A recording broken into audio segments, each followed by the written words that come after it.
Next question, અહીંયા તમને નીચે આપેલ કોષ્ટક ગુજરાતના 4 અલગ અલગ જિલ્લાઓમાં એક વર્ષ દરમિયાન મુખ્ય 3 અનાજ, ઘઉં, ચોખા, બાજરીનું ઉત્પાદન ટનમાં દર્શાવેલ છે. તો અહીંયા તમને જિલ્લા આપેલા છે A, B, C, D, આ 4 જિલ્લા છે. આ 4 જિલ્લામાં હવે તમને ઘઉં, ચોખા અને બાજરી કેટલી ઉત્પાદન થઈ છે એ અહીં તમને દર્શાવેલું છે. દાખલા તરીકે જિલ્લો A લઈએ તો જિલ્લા એમાં ઘઉં 250 ટન, ચોખા 150 ટન અને બાજરી 80 ટન ઉત્પન્ન થયેલું છે.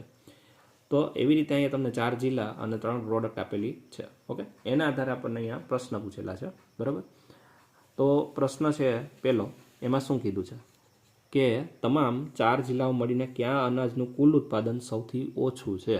બરાબર, તમામ 4 જિલ્લાને મળીને કયા અનાજનું કુલ ઉત્પાદન સૌથી ઓછું છે. તો અહીંયા આપણે કયો અનાજ છે એ સૌથી ઓછું થયું છે એ આપણે કહેવાનું છે. તો ઊભા સરવાળો બધામાં કરશું. બરાબર, અહીંયા મેં આડા સરવાળા અને ઊભા સરવાળા કરી રાખ્યા છે કારણ કે એ આપણને આગળ કામ લાગવાના છે. તો અહીંયા ઊભા સરવાળા આપણે કરેલા છે વર્ટિકલ. બરાબર, અહીંયા તમને કયું અનાજ સૌથી ઓછું ઉત્પાદન થયું છે એ આપણે કહેવાનું છે. તો અહીંથી આપણને ખ્યાલ આવશે કે બાજરી છે એ સૌથી ઓછું ઉત્પાદન થયેલું છે. બરાબર, તો અહીંયા આપણે જે પહેલો ક્વેશ્ચન છે એનો આન્સર આવશે બાજરી આવશે. ઓકે, નેક્સ્ટ, તમામ જિલ્લાઓમાં ઘઉંના કુલ ઉત્પાદન અને ચોખાના કુલ ઉત્પાદન વચ્ચે કેટલો તફાવત છે. તો અહીંયા આપણે ઘઉંનું ઉત્પાદન અને ચોખાનું ઉત્પાદન એ બે વચ્ચેનો ડિફરન્સ લેવાનો છે. તો આ બે વચ્ચેનો આપણે ડિફરન્સ જોઈએ તો કેટલો છે ભાઈ, તો કે 180 ટનનો ડિફરન્સ છે. બે વચ્ચે કેટલો ડિફરન્સ છે, 180 ટનનો ડિફરન્સ છે. તો 17માં આપણો જે આન્સર થશે એ કેટલો આવશે, 180 ટન આન્સર આવશે. બરાબર, નેક્સ્ટ, 4 જિલ્લાઓમાં ચોખાના ઉત્પાદનની સરેરાશ કેટલી છે. તો 4 જિલ્લાઓમાં ચોખા ટોટલ કેટલા થયા છે 4 જિલ્લાના મળીને 750. હવે એની આપણે સરેરાશ લેવી હોય તો ભાગ્યા કેટલા કરવો પડશે, 4 કરવો પડશે કારણ કે 4 જિલ્લા છે. બરાબર, તો અહીંયા આપણે જે સરેરાશ મેળવવી હોય તો શું કરશું, તો કે 750 ભાગ્યા કેટલા કરવા પડશે, 4 કરવા પડશે. તો 750 ભાગ્યા 4 કરશું એટલે આપણને ફાઇનલ આન્સર કેટલો મળશે, 187.5 ટન જેટલો આન્સર આપણને પ્રાપ્ત થશે. ક્લિયર, તો અહીંયા ઓપ્શન ડી છે એ આપણો સાચો આન્સર થશે.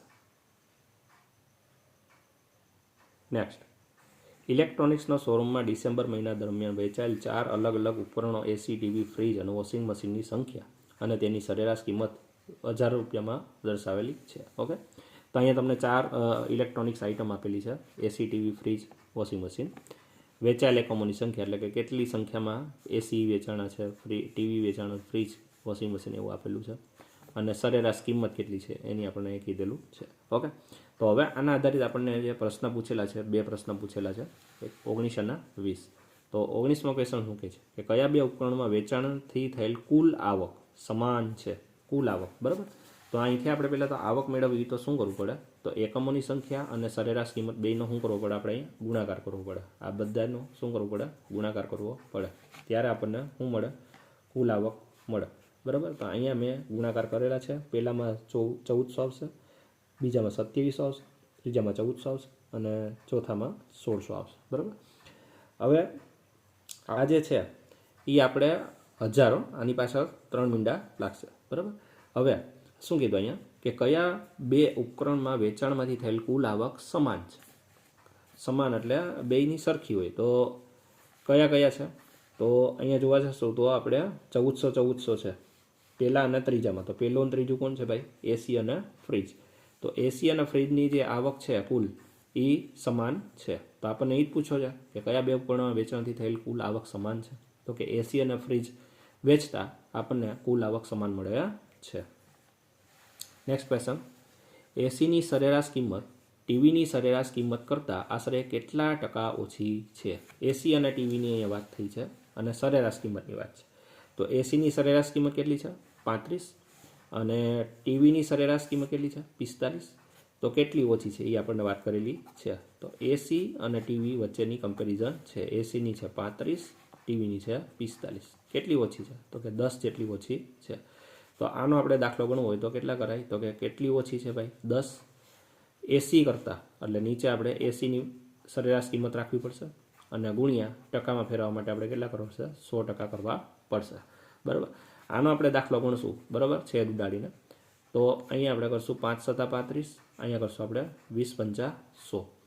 હવે અહીંયા આપણે કરીએ 200. 200 ભાગ્યા 7. 200 ભાગ્યા આપણે 7 કરીએ, 200 ભાગ્યા 7 કરશું એટલે આપણને કેટલો આન્સર મળશે? તો કે 25.5% આન્સર મળશે. કેટલો મળશે ભાઈ? 25.5% આન્સર મળશે. એટલે કે જે 20મો ક્વેશ્ચન છે એમાં આપણો જે ફાઇનલ આન્સર આવશે એ કેટલો આવશે? 25.5% આન્સર આવશે. ક્લિયર?